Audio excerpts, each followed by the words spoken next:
Hello class, good morning. My name is Ankit Kumar. I welcome you all in our YouTube platform channel. जैसा कि आप लोगों ने इतनी बार मैसेज किया, इतनी बार बोला, तो मैंने भी सोचा कि चलो करंट अफेयर्स का ये स्टार्ट कर दे। तो देखो, मैं जो करंट अफेयर्स करवाऊंगा ना, ये आपका सेक्शनल करंट अफेयर्स होगा। ये सब्जेक्ट बेसिस पे करंट अफेयर्स में लेके आया हूँ कि आज जो हम करंट अफेयर्स करेंगे ये हमारे history, art and culture background से रिलेट करेंगे, ठीक है। इसके बाद इसी तरह हम हर दिन क्या करेंगे ना कि सेक्शनल वाइज, जैसे आज मैंने हिस्ट्री की करंट अफेयर्स करवा दिए, कल इकोनॉमी ज्योग्राफी की करवा दूंगा, ठीक है। उसके बाद एक बार जो मिसलेनियस वाला होता है वो कर लेंगे, ठीक है। ऐसे ऐसे करके हम करेंगे। तो ये आपके जनवरी मंथ के कुछ इंपॉर्टेंट एमसीक्यूज होने वाले हैं आज। चलिए एक एक करके देखते हैं क्वेश्चन को।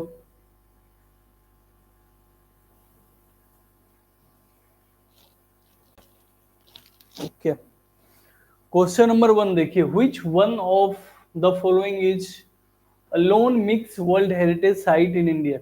देखो, जो वर्ल्ड हेरिटेज साइट होता है ये, इसको कैटेगराइज कौन करता है? तो इसको यूनेस्को कैटेगराइज करता है, ठीक है। अब आपसे क्या पूछा जा रहा है कि मिक्स्ड वर्ल्ड हेरिटेज साइट, तीन तरह के हेरिटेज साइट होते हैं, कल्चरल होंगे, नेचुरल होंगे और कौन से होंगे? मिक्स्ड होंगे। तो इंडिया की बात करें ना, तो इंडिया के अंदर सिर्फ और सिर्फ एक ही मिक्स साइट आपको देखने को मिलती है। कौन सी है वो? बिल्कुल सही, कौन सा होगा? जल्दी बताइए। वेस्टर्न घाट, काजीरंगा, कंचनजंगा या धौलावीराय हरप्पन साइट, कौन सा होगा? जल्दी से आंसर कीजिए, क्या होगा? देखो, जो कंचनजंगा नेशनल पार्क है ये आपको कहाँ पे देखने को मिलता है? तो ये सिक्किम के अंदर देखने को आपको मिलता है। ये जो है हमारा only mix world heritage site आपको यहाँ पे देखने को मिलता है।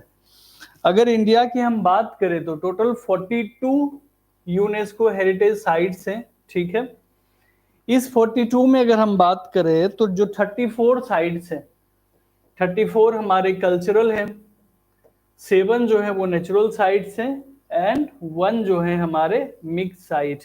तो पूछा जाए कितने हैं, तो टोटल 42 साइट्स आपको इंडिया के अंदर देखने को मिलेंगे, ठीक है। अगले सवाल पे चले। इस सवाल को देखिए, विथ रेफरेंस टू द राजाओं की बावली।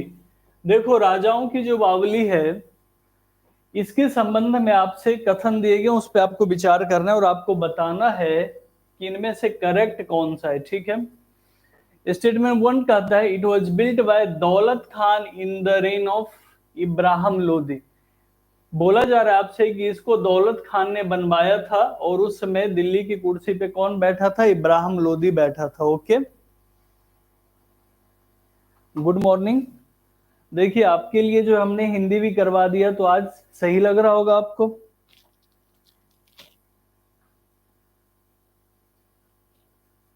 आज का जो क्वेश्चन है इसको आप देखिए, क्या आपको ये सही लग रहा है क्वेश्चन? सेकेंड स्टेटमेंट क्या है? It is an example of Indo Islamic architecture design. देखो, ये जो राजाओं की बावली जो है ये आपको कहाँ पे देखने को मिलता है? तो ये आपको दिल्ली के अंदर देखने को मिलता है, जो मेहरौली वाला रीजन है ना, वहां पे ये आपको देखने को मिलेगा। रिसेंटली मेहरौली के बारे में प्रधानमंत्री ने भी बहुत बार जिक्र किया है। इसको दोबारा से रिनोवेट किया जा रहा है इस एरिया को, इसीलिए ये न्यूज में बहुत ज्यादा आ गया है। तो क्या होगा इसका राइट आंसर? बिल्कुल सही। देखिए, इसके दोनों ही ऑप्शंस क्या है? बिल्कुल सही है, ठीक है। क्वेश्चन नंबर 3 को देखिए। सर सैयद अहमद खान के बारे में आपसे पूछा गया है कि he founded the Mohammedan Anglo Oriental college in 19th AD, ठीक है। Second, he was the editor of newspaper Al Hilal. क्या होगा राइट आंसर? क्वेश्चन नंबर 3 का आंसर कीजिए, क्या होगा इसका राइट आंसर?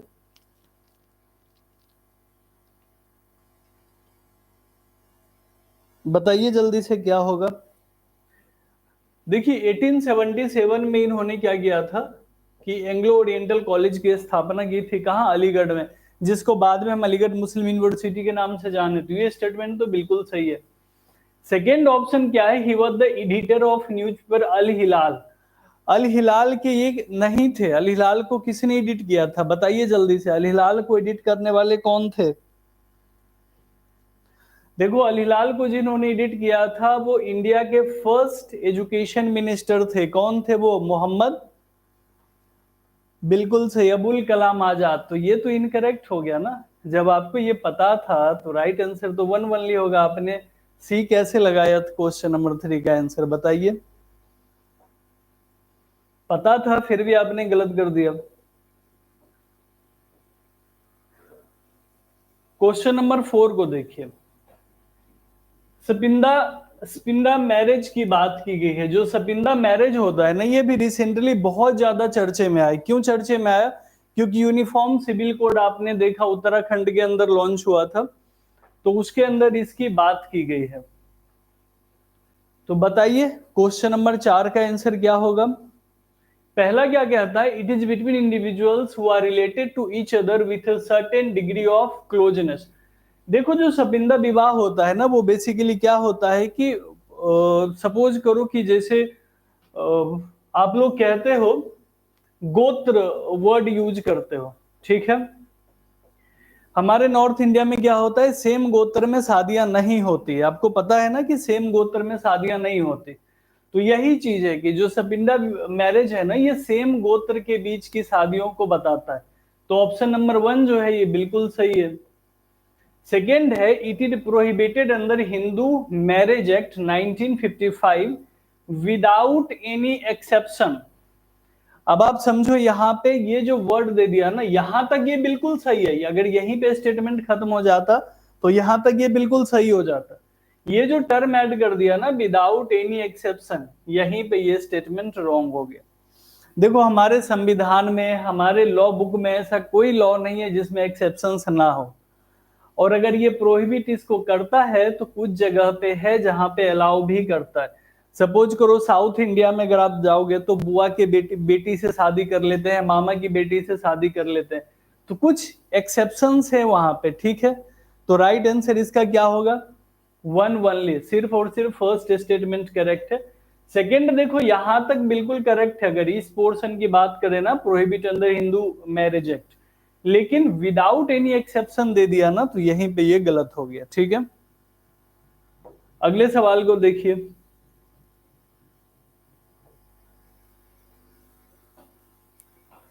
अरे इसको छोटा कर देता हूं थोड़ा सा फ्रंट को, ताकि शायद सारे क्वेश्चंस आ जाए, क्वेश्चन आंसर दोनों आ जाए, ओके, ऑप्शंस दिख जाए, ठीक है।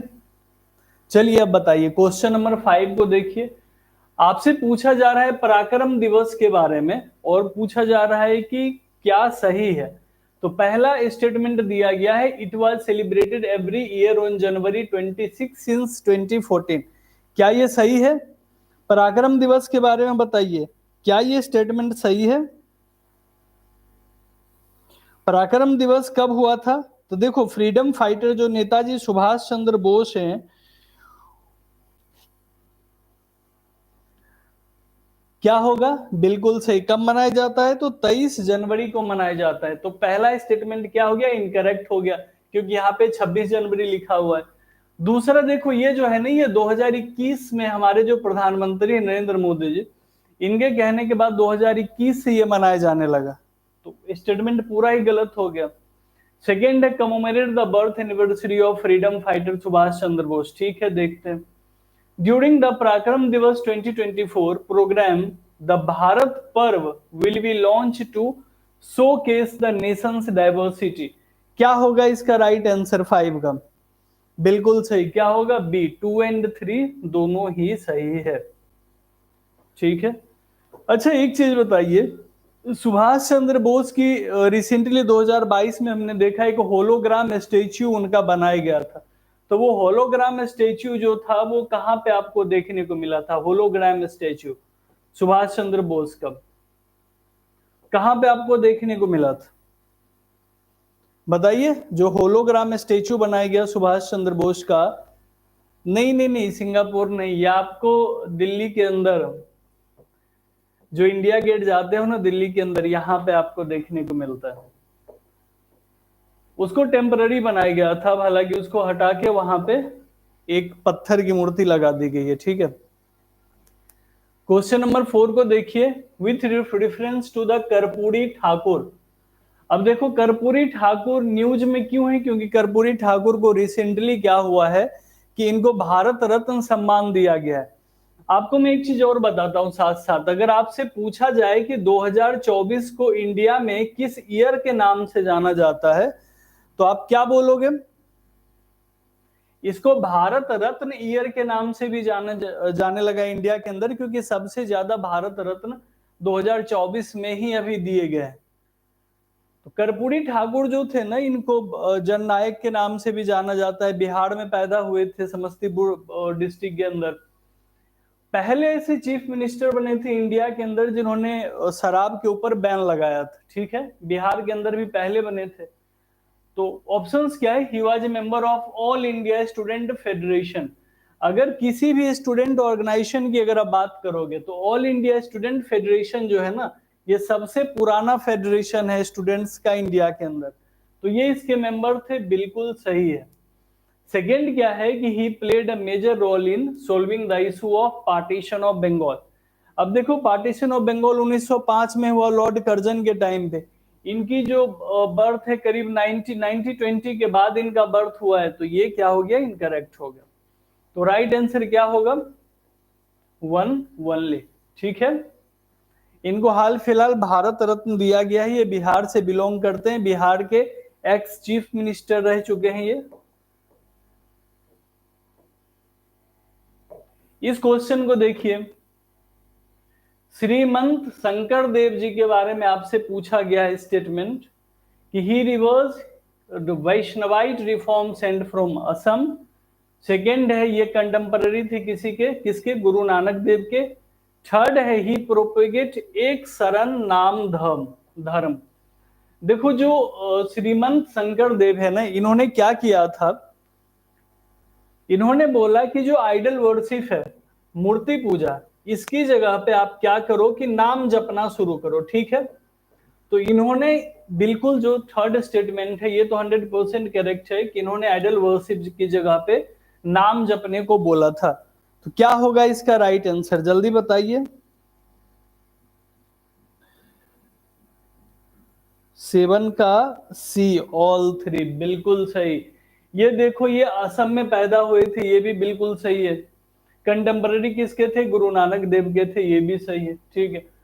असम के अंदर आपको जितने भी मोस्टली रिफॉर्मर दिखेंगे ना हिंदुइज्म के, वो आपको वैष्णविज्म सेक्ट से ही रिलेटेड दिखेंगे, ठीक है। आगे चले।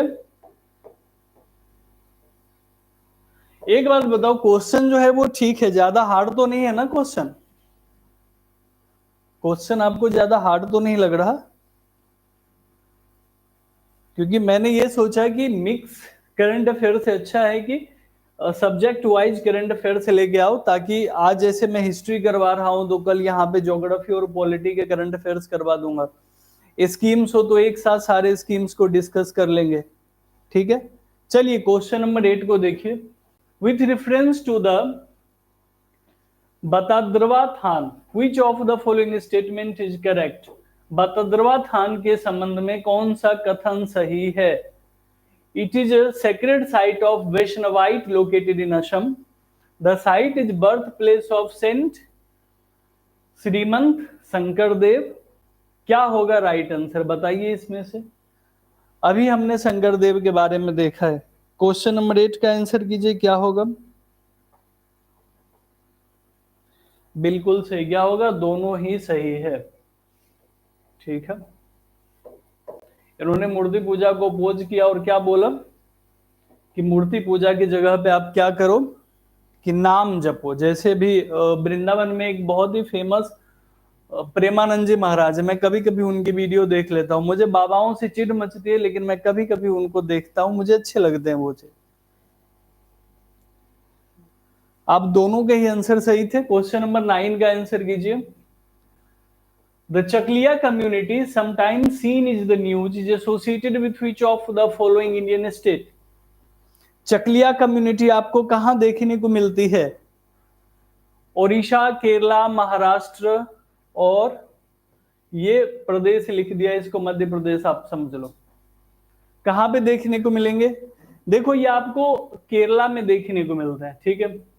और ये चकलिया कम्युनिटी जो है ना, ये अब क्या कर रहे हैं कि जो वहां पे मलयालम चल रहा है, उस मलयालम लैंग्वेज को यूज करके ना करके एक नई लैंग्वेज को यूज कर रहे हैं जो मिक्सअप है, मलयालम, कन्नड़, तेलुगु, इन सब का वो लैंग्वेज मिक्सअप होता है जिसको ये लोग यूज कर रहे हैं, ठीक है। इस क्वेश्चन को देखिए, the term Mandhika was sometimes appeared in the news in the context of अब ये मधिका है क्या बताइए? लैंग्वेज है, बाउंड्री वॉल है, अर्बन सेटलमेंट है, या वाटर हार्वेस्टिंग टेक्निक है? क्या होगा, गेस कीजिए।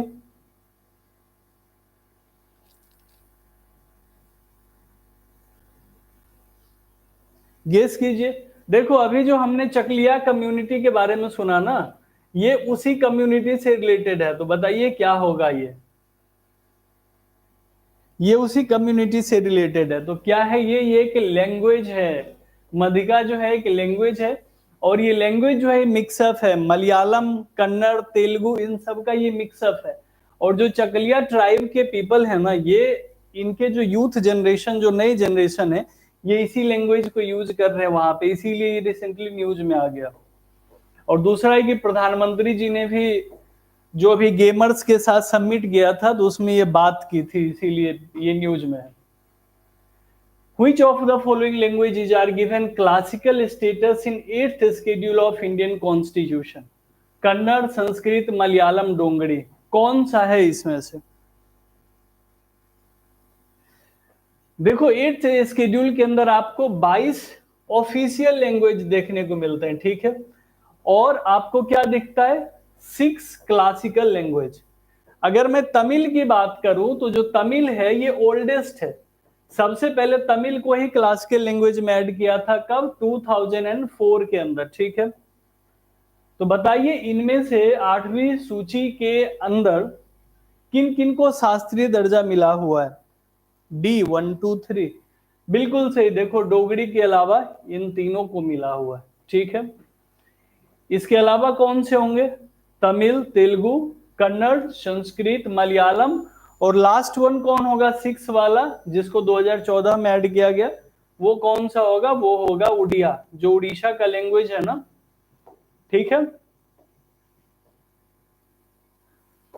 चलिए इस सवाल को देखिए, टेम्पल आर्किटेक्चर के ऊपर एक ये सवाल है। आपसे पूछा जा रहा है, it is a style of temple architecture in which the idol of the deity rest in the garbhagriha. Garbhagriha को देखो सेंक्टम सेंक्टोरम भी कहा जाता है, ठीक है। तो बताइए क्या होगा इसका? और इसके टॉप पे क्या आपको शिखर दिखने को मिलता है गर्भगृह के ऊपर? बिल्कुल सही, रितु ने आंसर दिया। क्या होगा? नगर style of architecture.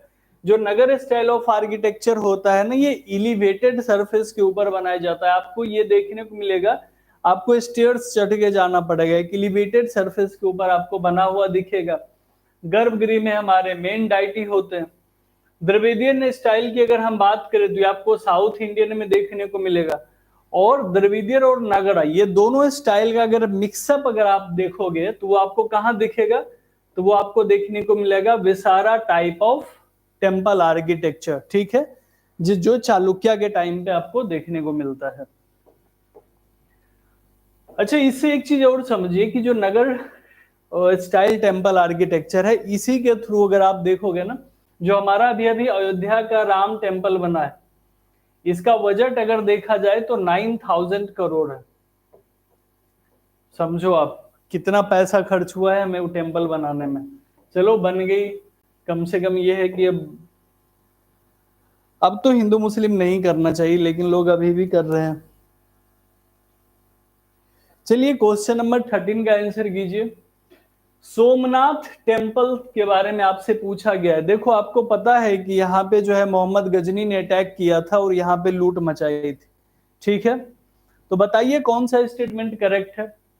It is located in Saurashtra region of Gujarat on the western coast. Second, the temple is constructed in Chalukya style of Hindi temple architecture. क्या होगा इसका राइट आंसर? बिल्कुल सही, 1025 में यहाँ पे ब्लंडर मचाया गया था उसके द्वारा। बताइए क्या होगा इसका राइट आंसर।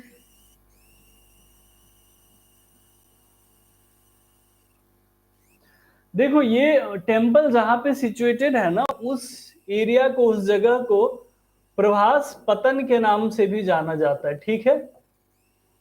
और ये जो है ये सौराष्ट्र रीजन, वेस्टर्न कोस्ट पे आपको देखने को मिलता है, ये बिल्कुल सही है। टेम्पल का कंस्ट्रक्शन जो हुआ ये चालुक्य स्टाइल से हुआ, ये भी सही है। तो राइट आंसर क्या हो जाएगा, ऑप्शन नंबर सी। 12 ज्योतिर्लिंगा हैं, जो मेन 12 ज्योतिर्लिंगा हैं उनमें से ये एक है, ठीक है। आगे बढ़े।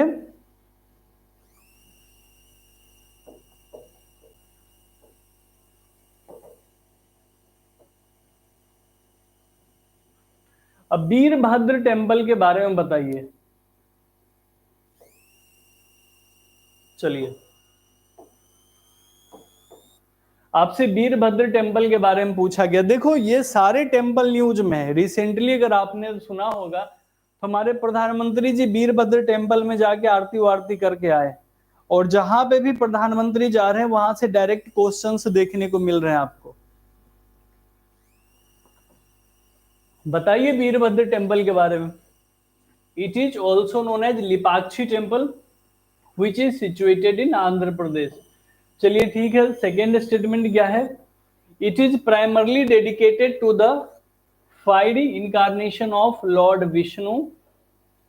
थर्ड क्या है कि Mohammad Ghazni's last major raid was on this temple. देखो क्वेश्चन, ये स्टेटमेंट 3 तो बिल्कुल करेक्ट है कि गजनी कहां जाएगा, तो गजनी कहां जाता है, तो सोमनाथ टेम्पल लूटता है ना गजनी। 1025 में भी आपने बताया ना कि किसको लूटेगा, सोमनाथ टेम्पल गेट को अटैक करेगा। तो ये तो इनकरेक्ट हो गया। बाकी दो में से देखिए कि ओनली 1 होगा या ओनली 2 होगा, ए या बी में से कोई आंसर होगा। एक बार देखिए समझिए क्या होगा उसका।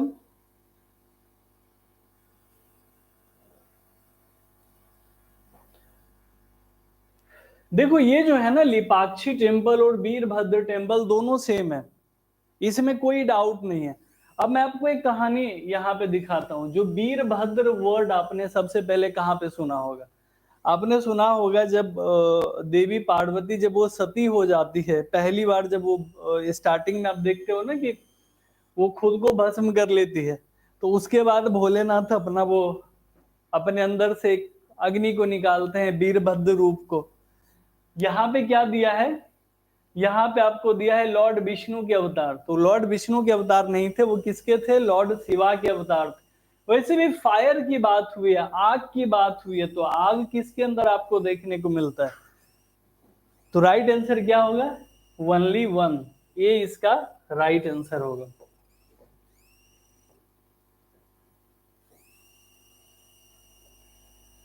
चलिए इस क्वेश्चन को देखिए। चित्तौड़गढ़ फोर्ट के बारे में बात की गई है। देखो ये वही चित्तौड़गढ़ फोर्ट है जिसके अंदर आपको विजय स्तंभ देखने को मिलता है।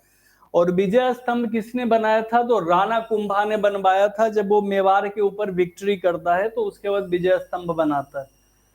चलिए बताइए, it has the status of UNESCO world heritage site as second है Vijay Stambh is located in the vicinity of the fort. देखो ये तो बिल्कुल सही है, मैंने बता दिया कि किसने बनवाया था और क्यों बनवाया था। क्या होगा इसका राइट आंसर,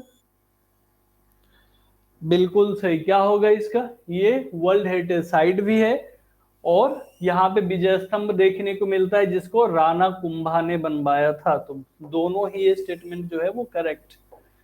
और अगर यूनेस्को वर्ल्ड हेरिटेज साइट की बात करें तो इंडिया के अंदर टोटल 42 साइट्स है। पहले क्वेश्चन में भी मैंने आपको समझाया। इस 42 में अगर आप देखोगे तो 34 जो है आपके पास कल्चरल साइट्स है, 7 नेचुरल साइट है और 1 जो है वो मिक्स साइट है जिसके अंदर आप कंचनजंगा नेशनल पार्क देखते हो। कहां पे, सिक्किम के अंदर, ठीक है।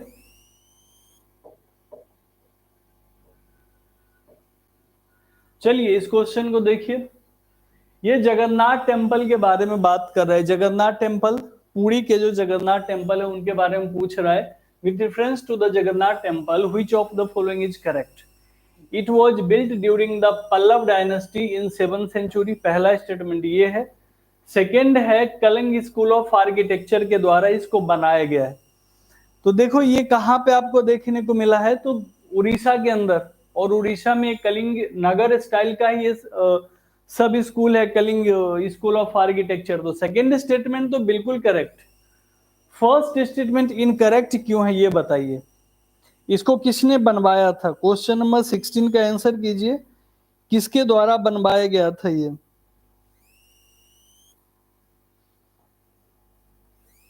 देखो एक तो ये 12th सेंचुरी में बनाया गया था, और दूसरा जो है ईस्टर्न गंगा डायनेस्टी के रूलर थे, उनके द्वारा ये बनवाया गया था। और यहाँ पे क्या दिया गया है? पल्लव डायनेस्टी। राजा का नाम बताइए, ईस्टर्न गंगा डायनेस्टी के कौन से रूलर थे जिन्होंने ये बनवाया था? क्या होगा? उनका नाम था अनंत वर्मन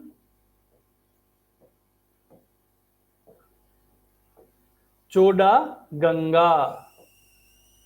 ठीक है, ये ईस्टर्न गंगा डायनेस्टी के रूलर थे और इन्होंने इस टेंपल का निर्माण करवाया था। Which of the following structure is called as White Pagoda? Konark temple, Jagannath temple, Kailash temple या बद्रीनाथ टेम्पल? व्हाइट पेगोडा के नाम से हम किसको जानते हैं? क्वेश्चन नंबर 17 का आंसर कीजिए, किसको जानते हैं व्हाइट पेगोडा के नाम से? देखो अगर हमसे ब्लैक पेगोडा पूछा जाता ना, तो कोणार्क का जो सन टेम्पल है ना, इसको हम ब्लैक पेगोडा के नाम से जानते हैं। तो व्हाइट पेगोडा किसके नाम से कौन जाना जाता है व्हाइट पेगोडा के नाम से? कोणार्क सन टेम्पल को हम ब्लैक पेगोडा के नाम से जानते हैं। ठीक है, किससे? Black pagoda. बताइए व्हाइट पेगोडा किसको बोलेंगे? अभी अभी हमने डिस्कस किया है, किसको बोलेंगे? जगन्नाथ टेम्पल को हम व्हाइट पेगोडा के नाम से जानते हैं। ठीक है। अच्छा, ये कैलासा टेम्पल जो है ये आपको कहाँ देखने को मिलता है? अजंता केव या एलोरा केव्स के अंदर? ये कैलाश टेम्पल जो है आपको कहाँ पे देखने को मिलता है? अजंता या एलोरा? बिल्कुल सही, कहाँ दिखेगा? एलोरा केव्स के अंदर देखने को मिलेगा। और बद्रीनाथ टेम्पल की बात करें ना, तो बद्रीनाथ, केदारनाथ, गंगोत्री और यमुनोत्री, ये चार जो हैं, ये चार धाम प्रोजेक्ट के अंदर इन चार मंदिर को जोड़ा गया है। ठीक है।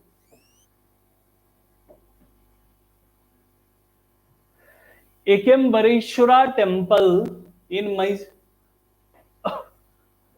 मलयापुर associated with which of the famous personalities? आपसे पूछा जा रहा है एकेम्बरेश्वर मंदिर जो कि मलयापुर में स्थित है, किस व्यक्तित्व से जुड़ा हुआ है? बताइए किससे जुड़ा हुआ है? क्वेश्चन नंबर 18 का आंसर कीजिए, किससे जुड़ा हुआ है? ए, ये जुड़ा हुआ है त्रिवल्लभुर से।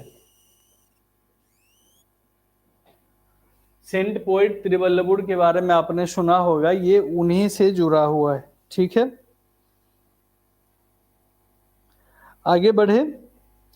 इनका एक बुक है, उस बुक का नाम है त्रिकुराल। करीब करीब 1300 प्लस उसकी कॉपीज है, मतलब 1300 प्लस पार्ट्स में कह लो कि उसको लिखा गया था त्रिकुराल को। उसको लिखने वाले कौन थे? त्रिवल्लभुर।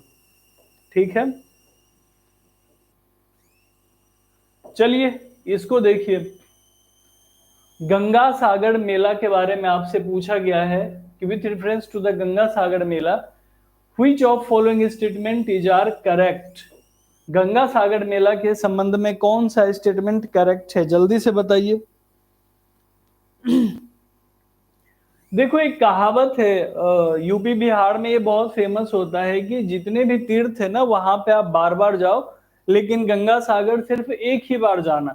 गंगा सागर बेसिकली वो जगह है जहां पे गंगा नदी जो है ना बे ऑफ बंगाल में मिलती है। ठीक है, तो आपसे पूछा गया है कि it is held in Uttar Pradesh on Makar Sankranti every year. Second, it is second largest congregation of pilgrimage in India after the Kumbh Mela. क्या होगा इसका राइट आंसर? मैंने क्वेश्चन नंबर 18 का आंसर कीजिए, 19 का सॉरी। मैंने भी बोला है कि गंगा जहां पे वे ऑफ बंगाल में जहां पे मिलेगी वहां पे इसका होगा वो, जल्दी से बताइए। तो गंगा कहाँ पे मिलती है? तो गंगा जो है वेस्ट बंगाल के अंदर आपको दिखेगा कि बे ऑफ बंगाल में जाती हुई दिखती है, ठीक है। तो यहाँ उत्तर प्रदेश लिखा हुआ है तो ये इनकरेक्ट हो गया। जैसे हम मकर संक्रांति मनाते हैं ना, तो मकर संक्रांति के टाइप पे ये गंगा सागर का मेला लगता है, कहाँ? वेस्ट बंगाल के अंदर, ठीक है। और ये स्टेटमेंट जो है ये बिल्कुल सही है। जो आप प्रयागराज में कुंभ देखते हो, तो उस कुंभ के बाद जो सेकेंड लार्जेस्ट गैदरिंग जो होता है ना तीर्थ यात्रियों का, ये यहीं पे देखने को आपको मिलेगा, ठीक है। अगले सवाल को देखिए, पूछा जा रहा है Kalaram temple recently seen in the news is located in which of the following states. हाल में समाचार में देखा गया कलाराम मंदिर निम्नलिखित में से किस राज्य में स्थित है? कहां पे आपको दिखता है ये कलाराम टेम्पल? बताइए कहां पे दिखता है?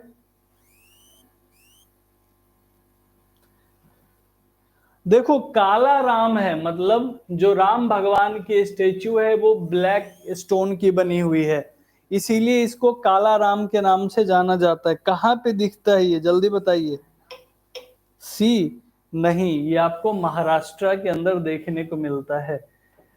आपको वो तो जगन्नाथपुरी टेम्पल है ना, जिसको हम व्हाइट पेगोडा बोलते हैं, जो आपको ओडिशा के अंदर यहाँ पे देखने को मिलता है। और जो कोणार्क सन टेम्पल है उसको ब्लैक पेगोडा के नाम से जाना जाता है, ठीक है। चलिए इसको देखिए, Makar Vilakku is an annual festival of great importance held every year during Makar Sankranti in which of the following state। ये जो मकर विलाकू फेस्टिवल है आपको ये किस राज्य में देखने को मिलता है?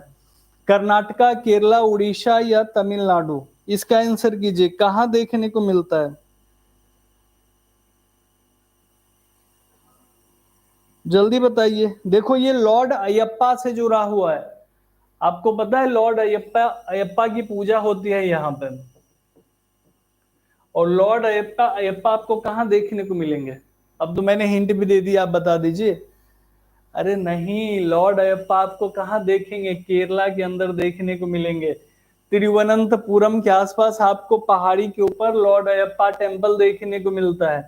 और इसी टेम्पल पे रिसेंटली हमने देखा था कि औरतों को जाने नहीं दिया जाता था, जो कि अभी जो है उनको बोल दिया गया कि ठीक है आप जा सकते हो। पहले क्या था कि जो 14 साल से लेके 60 साल तक की औरतें होती है जिनका मेंस्ट्रुएशन साइकिल चलता रहता था, तो उनको वहां पे जाना मना था, लेकिन अब जो है वो जा सकते हैं वहां पे, ठीक है।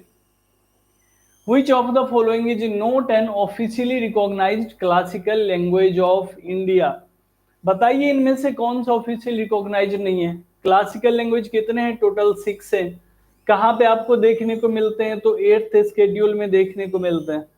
कौन सा नहीं होगा? क्वेश्चन नंबर 22 का आंसर कीजिए। बिल्कुल से बंगला नहीं होगा। हालांकि बंगला को कई बार ऐसा इसको इसको लेके वो करते रहते हैं वहां पे कि इसको दे दो स्टेटस।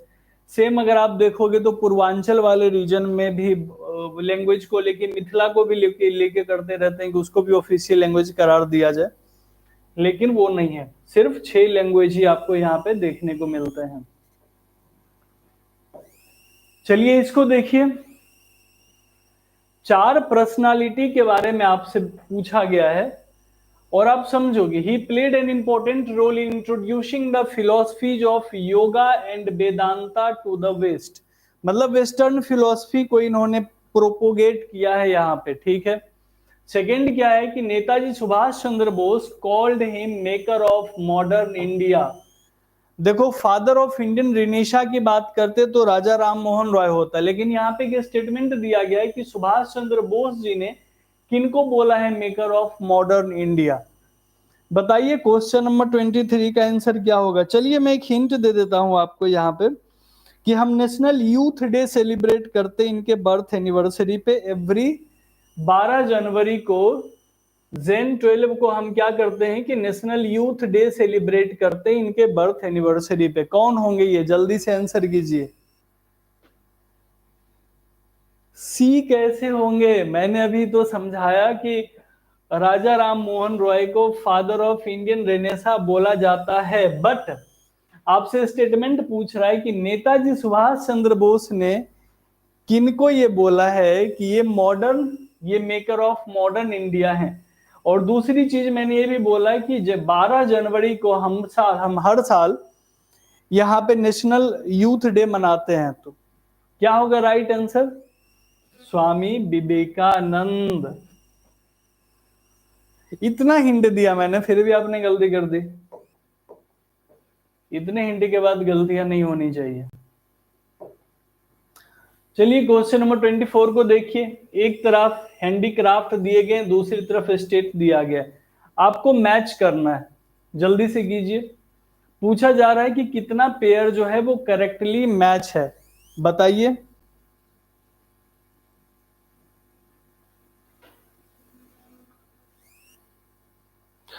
देखो एक चीज तो मुझे पता है, जो पश्मीना शॉल है ना, ये एक भेड़ होता है जिसके कॉटन से ये शॉल बनाया जाता है, ठीक है।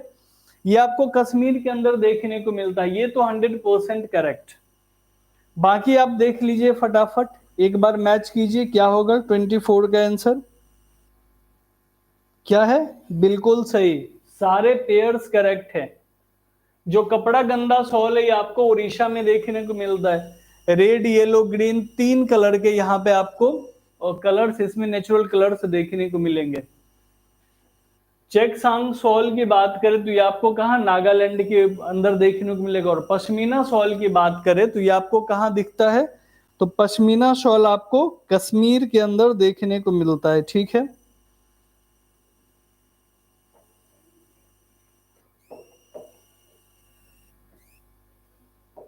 चलिए इस सवाल को देखिए, क्वेश्चन नंबर 25 देखिए। कतील मेला sometimes appeared in the news related to which of the following Indian state। आपसे पूछ रहा है जो कतील मेला है वो किस राज्य से संबंधित है। चार ऑप्शंस आपके पास हैं। देखो जो कतील मेला है ना, इसको कतील यक्षगन मेला के नाम से भी जानते हैं। तो आप समझो कि यक्षगन वाला मेला आपको कहाँ पे देखने को मिलेगा। देखो यक्ष यक्षिणी को बहुत ज्यादा पूजा जाता है, तो किस रीजन में पूजा जाता है, तो वो कर्नाटक वाले रीजन में पूजा जाएगा। तो राइट आंसर क्या होगा, ए ओनली, ठीक है। क्वेश्चन नंबर 26 को देखिए। एक तरफ आपको इंडियन पेंटिंग्स दिए गए हैं, दूसरी तरफ स्टेट दिए गए हैं, और आपसे पूछा जा रहा है कि इनमें से कौन सा है जो राइट करेक्टली मैच्ड है, ठीक है। कितने पेयर मैच है करेक्टली।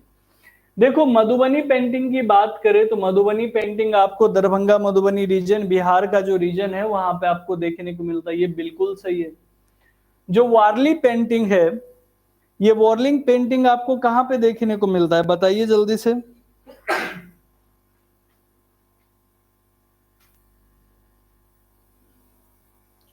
बताइए 26 का क्या आंसर होगा। तो जो वारली पेंटिंग है ना, ये आपको महाराष्ट्र जो सह्याद्री वाला रीजन है वहां पे देखने को मिलता है। लनीसोरा पेंटिंग की बात करें तो ये आपको उड़ीसा में देखने को मिलता है। तो तीनों ही सही हैं, तो राइट आंसर क्या हो जाएगा, C, all three pairs are correct, ठीक है। अगले सवाल को देख लेते हैं। देखिए इस क्वेश्चन को, आपसे पूछा क्या जा रहा है, with reference to the geographical indication tag, GI tag के बारे में आपसे पूछा जा रहा है। आंसर कीजिए जल्दी से। पहला स्टेटमेंट है, it is a sign used on product that have a specific geographical origin. ये तो देखो बिल्कुल सही है ना, जीआई टैग एक स्पेसिफिक प्रोडक्ट को दिया जाता है कि एक स्पेसिफिक ओरिजिन के ऊपर दिया जाता है, 10 साल के लिए टैग दिया जाता है, तो ये तो बिल्कुल सही है। सेकेंड है, the registration of GI tag is valid for a period of 5 years। देखो यहीं पे ये गलत हो गया, क्योंकि कितने साल के लिए दिया जाता है, 10 साल के लिए दिया जाता है। तो करेक्ट आंसर क्या होगा, वन ओनली, ठीक है, अगले सवाल को देख लेते हैं। अब देखो, प्रवासी भारतीय दिवस के ऊपर आपसे सवाल पूछा जा रहा है, इसको तो कोई गलत नहीं करेगा। देखो 9 जनवरी 1915 को क्या हुआ था कि गांधी जी रिटर्न हो गए आए थे, कहां से, साउथ अफ्रीका से, और इसीलिए 9 जनवरी को हम हर साल प्रवासी भारतीय दिवस मनाते हैं। ठीक है, तो ऑप्शन 1 क्या है, पहला statement, it is celebrated every year to commemorate the return of Mahatma Gandhi. अब देखो यहां तक तो स्टेटमेंट ठीक है, लेकिन क्या लिख दिया है, फ्रॉम जापान, कहां से आए थे, तो आए थे साउथ अफ्रीका से। तो ये क्या हो गया, ये स्टेटमेंट आपका रॉन्ग हो गया। सेकेंड क्या है, on this day only NRIs are awarded for their contribution in spreading Indian culture award. आपसे बोला जा रहा है कि इस दिन पे सिर्फ और सिर्फ एनआरआई को ही अवार्ड दिया जाता है। तो क्या होगा इसका राइट आंसर?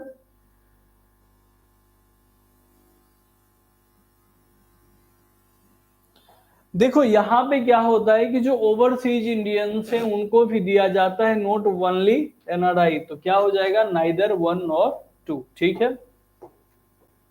29 को देखिए, with reference to the Madras Music Academy consider the following statement. जो मद्रास संगीत अकादमी है उसके कंटेक्स्ट में आपसे सवाल यहां पे पूछा जा रहा है। ठीक है, तो पहला है, Nritya Kalanidhi award is presented in the field of dance every year by Madras Music Academy. जो नृत्य कलानिधि का अवार्ड है ना, वो हर साल दिया जाता है, किसके द्वारा, तो वो कह रहे हैं कि मद्रास म्यूजिक एकेडमी के द्वारा दिया जाता है। सेकेंड है, Madras Music academy also conferred the संगीत कलानिधि अवार्ड। क्या होगा, देखो नृत्य कलानिधि और संगीत कलानिधि दो टर्म यहाँ पे यूज किया गया है। जल्दी से बताइए क्वेश्चन नंबर 29 का क्या आंसर होगा?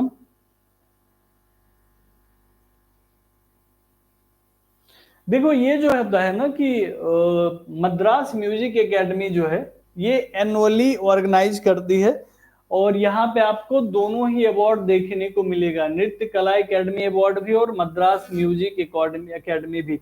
ये म्यूजिक एंड डांस फेस्टिवल होता है जिसको मद्रास म्यूजिक एकेडमी क्या करती है, हर साल एनुअली यहाँ पे ऑर्गेनाइज करती है। तो क्या हो जाएगा, सी ओनली, दोनों ही सही है। ठीक है, चलिए अब इसको देखिए, आर्ट एंड कल्चर का करंट अफेयर्स मिक्स क्वेश्चन है। यहाँ पे एक तरफ ट्वाइज दिए गए हैं, दूसरी तरफ स्टेट दिए गए हैं। ठीक है, आप बताइए कि कौन सा टॉय जो है सही सही मैच कर रहा है अपने सामने वाले से, जल्दी से बताइए।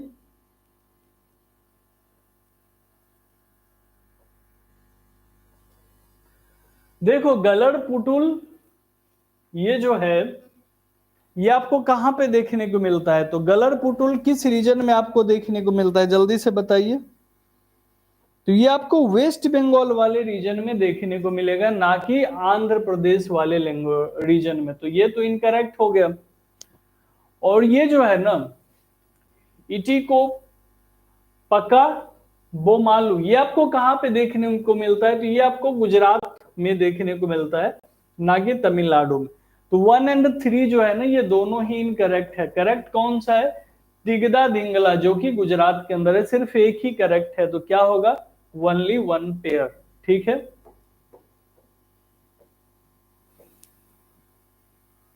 चलिए अगले सवाल को देखिए, क्वेश्चन नंबर 31 देखिए जल्दी से। With reference to the Kadamba inscription in Indian history, sometimes appeared in news, consider the following statement। देखो जो कदम्ब शिलालेख है इसके बारे में आपको विचार करना है, जो कि आपको रिसेंटली न्यूज में दिखता रहता है। बताइए क्या होगा। It highlighted the historical and socio cultural importance of Pandya ruler.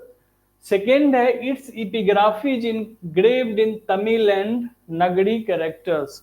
क्या होगा इसका राइट आंसर, क्वेश्चन नंबर 31 का आंसर कीजिए।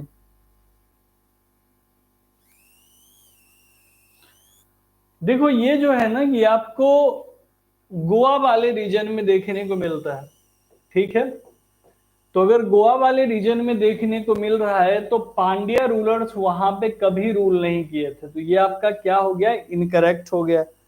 अब सेकंड स्टेटमेंट क्या पूछ रहा है आपसे,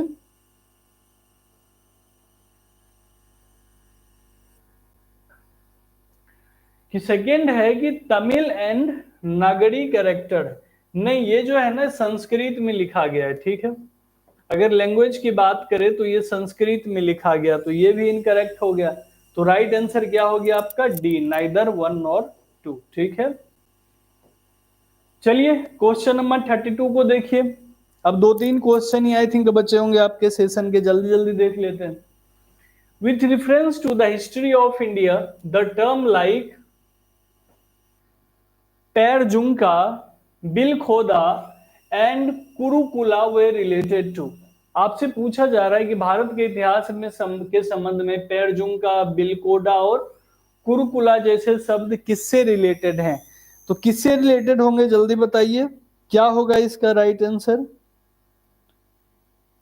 देखो ये सब आपको कदम्बा डायनेस्टी के अंदर देखने को मिलेंगे, जो कि आपको कोंकण रीजन के अंदर देखने को मिलते हैं। इसको वेस्टर्न गंगा डायनेस्टी के नाम से भी जाना जाता था। तो ये सब क्या है, ये सब टैक्सेशन है, एग्रीकल्चर के ऊपर जो टैक्स लगता था ये उस वही है यहाँ पे, ठीक है। इसको वेस्ट गंगा डायनेस्टी, कुदुम्बा डायनेस्टी के रूलर्स जो थे वो ये टैक्सेशन वहां पे लगाते थे, कहाँ पे, आपके करंट कोंकण कोस्ट पे, ठीक है।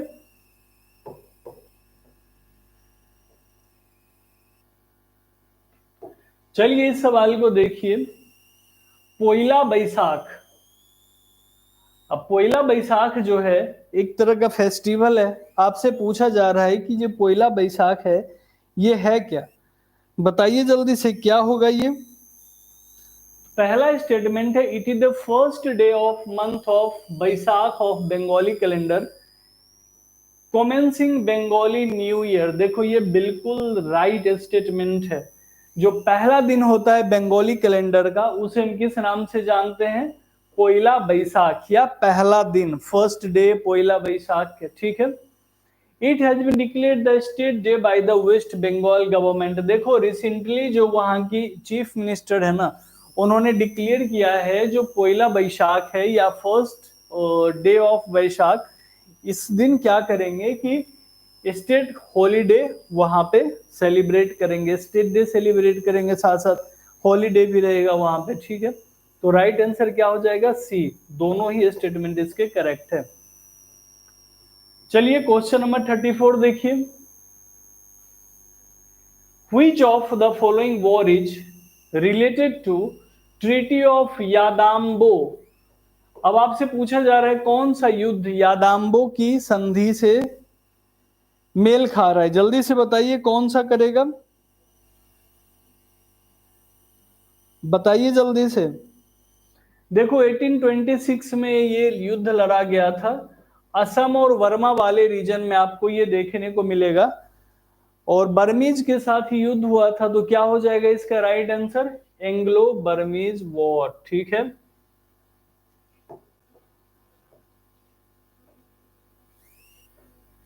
तो चलिए आज के सेशन में ये 34 क्वेश्चंस थे जिसको हमने देख लिया है। आई होप आपको करंट अफेयर्स का ये सेशन अच्छा लगा हो। देखो करंट अफेयर्स में मैंने आपको पहले ही बोल दिया था कि मैं क्या करूंगा कि थीमेटिक करंट अफेयर्स आपके लिए लेके आऊंगा।